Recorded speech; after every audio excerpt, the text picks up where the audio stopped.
The tibialis posterior muscle. The tibialis posterior muscle lies deep to the gastrocnemius and soleus muscles of the calf. This muscle primarily functions to guide the transmission of body weight through the proper bones of the foot.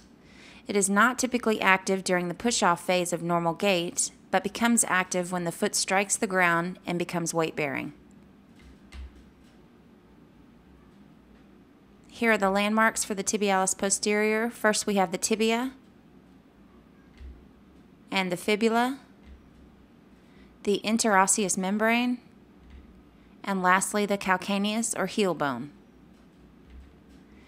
The tib posterior originates on the interosseous membrane that stretches between the tibia and the fibula, and it inserts on the tendon of the navicular, cuneiform, cuboid, and metatarsal bones.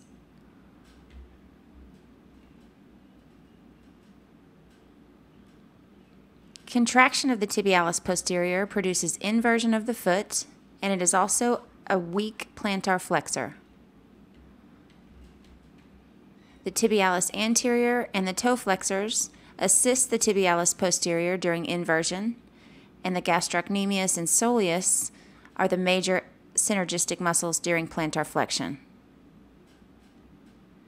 The peronei oppose the tibialis posterior during inversion, and the tibialis anterior opposes the tib posterior during plantar flexion.